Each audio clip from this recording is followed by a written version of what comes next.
9월 19일 월요일 별미큐티 시작합니다. 기도하겠습니다. 하나님, 오늘도 창세기의 말씀으로 함께하여 주셔서 감사합니다. 오늘 말씀을 통해 하나님의 말씀을 깊이 발견할 수 있도록 인도하여 주시옵소서. 사랑이 많으신 예수님의 이름으로 기도드립니다. 아멘. 오늘 하나님께서 우리에게 주신 말씀은 창세기 13장 1절에서 8절입니다.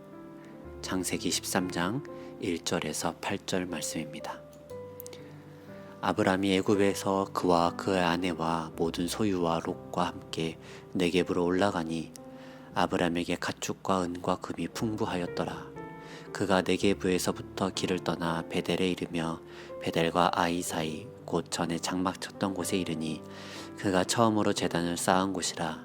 그가 거기서 여호와의 이름을 불렀더라.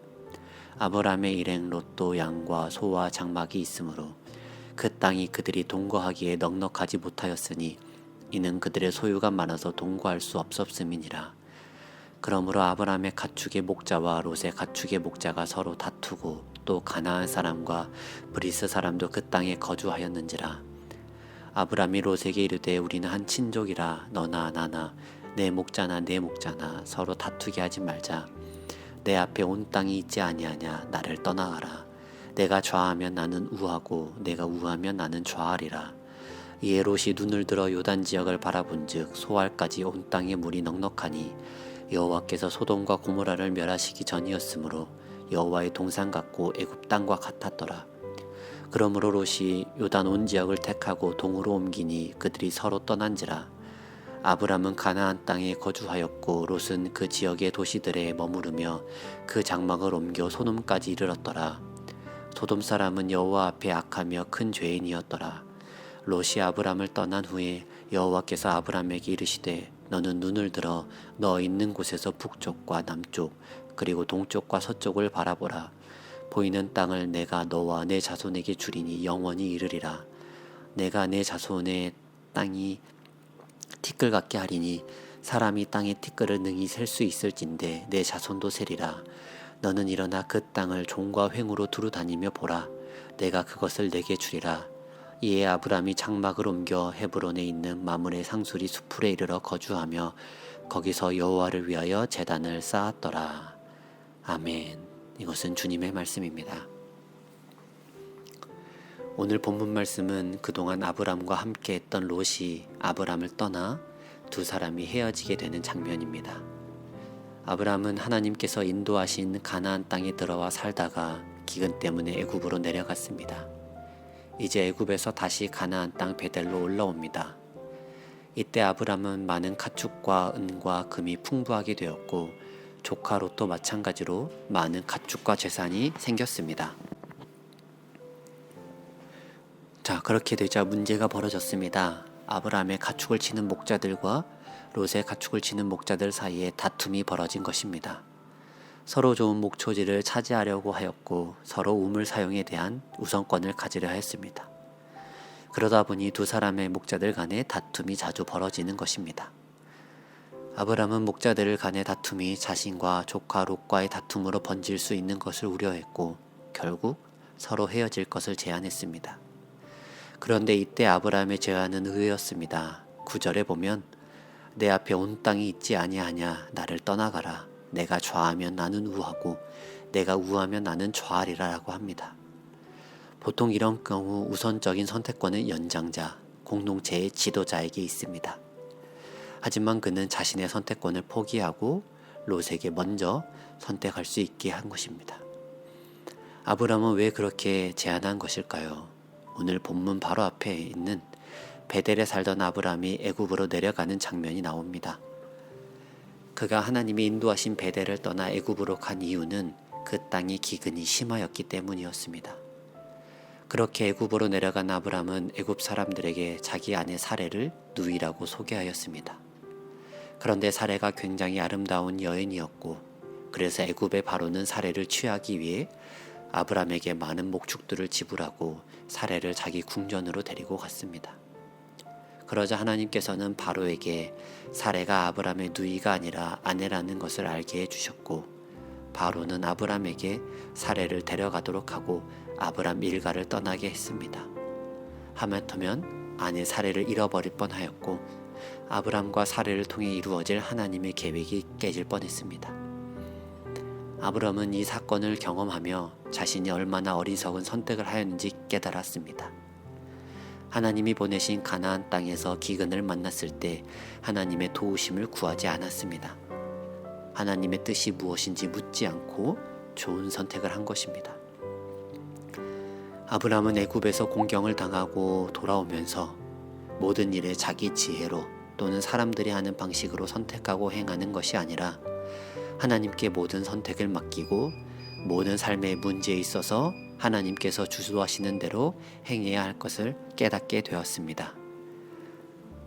그런 가운데 아브람은 롯과 헤어질 수밖에 없는 상황에서 자신이 먼저 선택할 수 있는 권한을 포기하였습니다. 그러자 롯은 요단강 동쪽에 물이 넉넉하고 비옥한 땅을 선택하였습니다. 자동적으로 아브람은 반대쪽 땅, 척박한 산지 땅으로 가야 했습니다. 사실 이 상황에 누구라도 가고 싶어하는 땅은 롯이 선택한 비옥한 땅일 것입니다.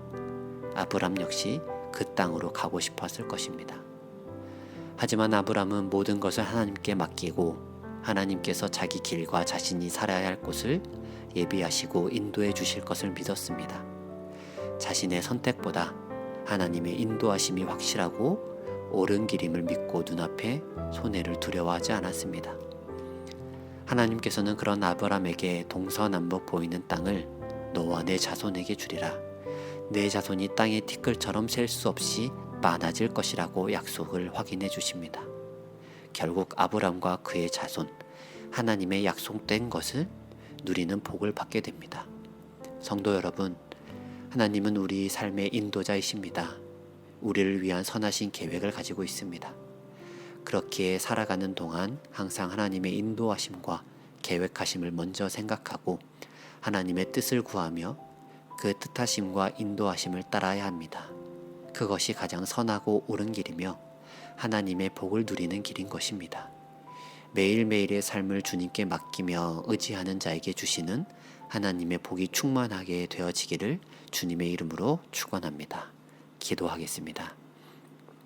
하나님, 오늘 말씀을 통하여서 자신의 경험을, 자신의 삶의 시간을 따지는 것보다 하나님의 지혜를 구하는 것이 더욱더 필요하다고 알려주심에 감사합니다. 우리에게 하나님의 지혜를 넉넉하게 부어주셔서 삶의 모든 선택 가운데 오직 하나님의 뜻을 선택할 수 있도록 인도하여 주시옵소서. 새로운 한 주가 시작됩니다. 새로운 한 주 가운데 주님의 임재를 경험하게 하시고 오직 주님의 말씀 앞에 무릎 꿇는 한 주가 되게 하여 주시옵소서. 사랑의 주인 되시는 예수님의 이름으로 기도드립니다. 아멘. 다 함께 묵상의 자리로 나아가도록 하겠습니다.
음.